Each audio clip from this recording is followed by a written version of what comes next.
Welcome to the video on currency convertibility. What does currency convertibility mean? Currency convertibility is the ease with which a currency is converted into another currency.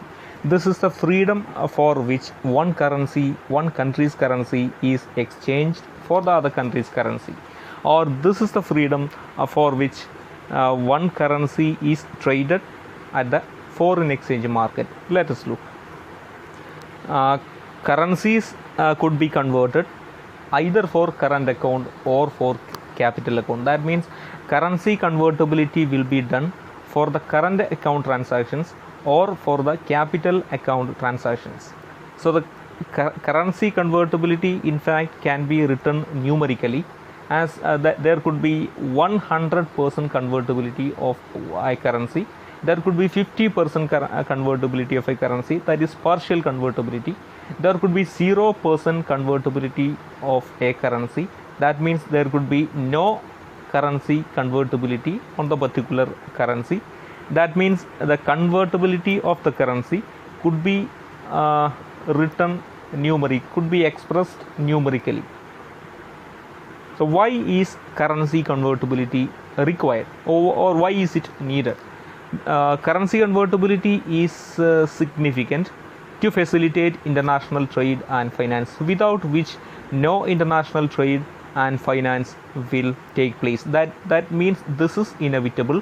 Currency convertibility is somehow inevitable, or it is necessary to facilitate the trade and finance. That means this is required to finance the import bill. In order to pay the import bill, in order to smoothen the import transaction and export transaction, currency convertibility is required, as we have to pay the import bill in foreign exchange. So we need to convert our domestic currency into the foreign currency for paying the import bill, and also for financing investment requirements. We need to convert our currency to invest abroad. If an investor who want to invest in New York Stock Exchange, then he want to convert his domestic currency, maybe Indian rupee, into United States dollar for investing in NYSE or New York Stock Exchange.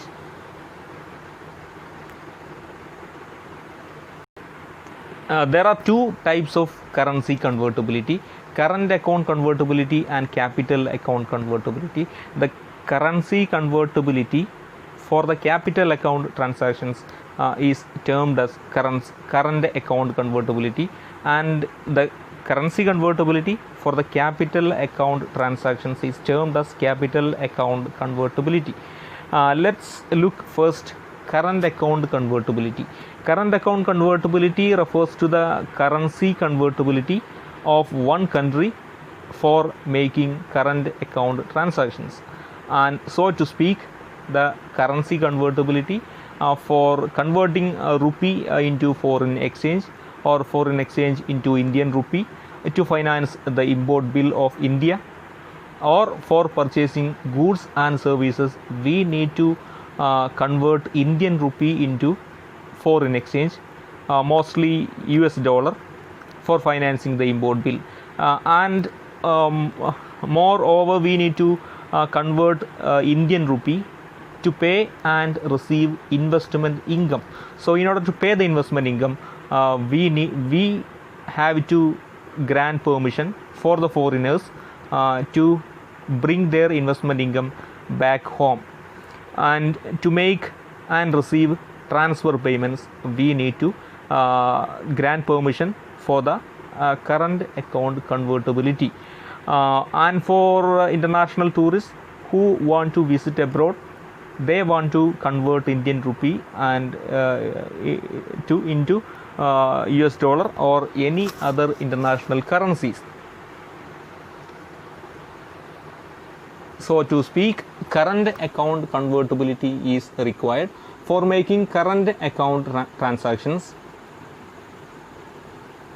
Second one is capital account convertibility. It refers to the convertibility of a country's currency for smoothening the capital account transactions. So to speak, the currency convertibility for financing foreign need of capital,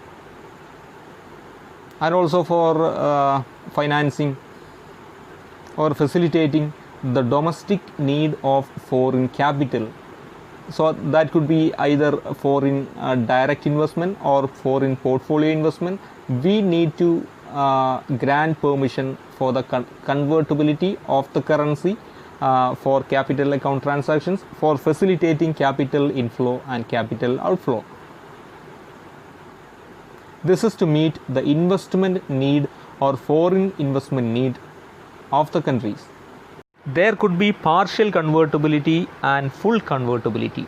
Sometimes the nations follow partial convertibility of the currency as they make some restrictions for the currency conversion or currency convertibility for the capital account transactions. Most of the case, nations allow the convertibility of the currency for current account transaction, but they make some restriction, they put some restrictions on the convertibility of the currency for making capital account transactions. This is partial convertibility. In some other cases, there are possibilities for making the convertibility of the currency for both current and capital account by putting some restrictions for the convertibility. That is also another case for partial convertibility, and there is also a chance for full convertibility. Mostly the developed nations follow full convertibility, and developing nations mostly follow partial convertibility as they want to control the convertibility for bringing cases into their favor. Let's look. So first one is partial convertibility. This is the convertibility of the currency for making the transaction, current account transactions freely, and making the capital account transactions subjected to control. The currency convertibility is in this case is not fully convertible, or especially or mostly on capital account. This is to make some restrictions on the convertibility of the currency for making capital account transactions. So capital account convertibility is subjected to control in this case of partial convertibility mostly.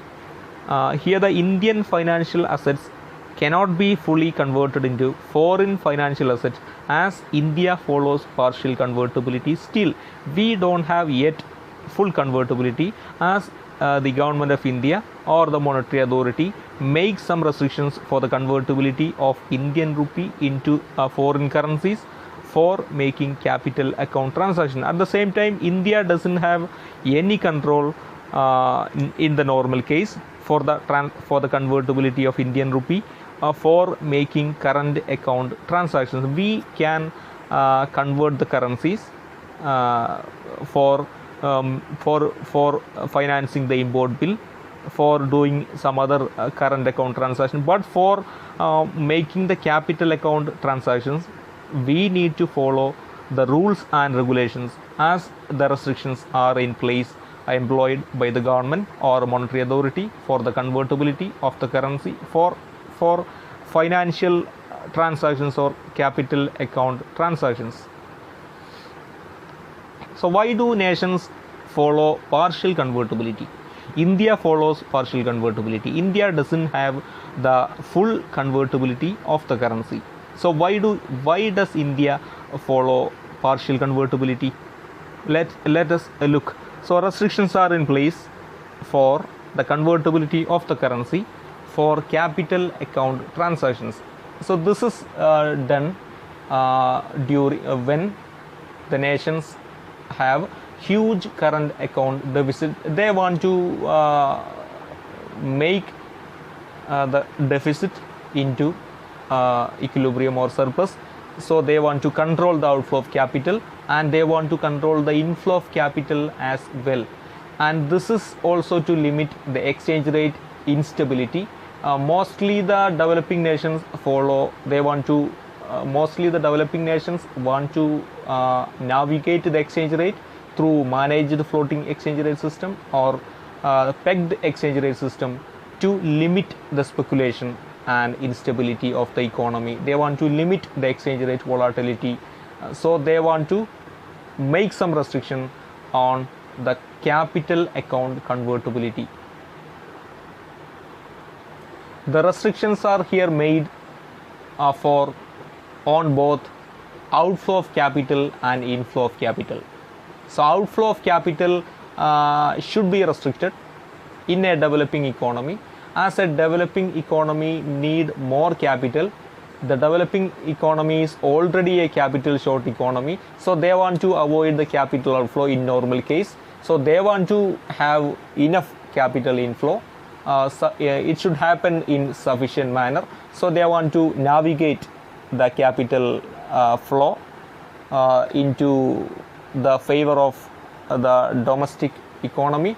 They want to avoid the mismatch between demand and supply of foreign exchange. When demand and supply mismatch is huge, when there is huge excess demand for foreign exchange, the currency will undervalue or will depreciate significantly. So this should be avoided. So in order to avoid this kind of unstable cases, the currency convertibility is limited in the foreign exchange market, and some restrictions are also in place on inflow of capital as well. So why some restrictions on inflow of capital? Inflow of capital has also to be navigated, also to be controlled, as external debt burden will hike if there is no control on inflow of capital. So inflow of capital should also be restricted for avoiding the external debt burden. That means when capital inflow is unlimited, it is happening as per the market changes freely without any restriction, then the external debt burden might increase. So not all companies, not all businesses can borrow from abroad, and there are some restrictions for that. This is to avoid the external debt burden, and restrictions are made on the capital account convertibility. So this is partial convertibility, as only current account convertibility is possible or is permitted for the convertibility for the current account transaction in India's case, and there is no full convertibility or there is no unrestricted convertibility of Indian currency into another currency for making capital account transaction. There are some restrictions for that in India. So India follows partial convertibility still, and there could be full convertibility in developed nations in the normal case. Mostly developed nations follow full convertibility, as there is no restriction on their currency to be converted into another currency for making both current account transaction and capital account transaction. So it is moving freely without any navigation, without any control by the authority.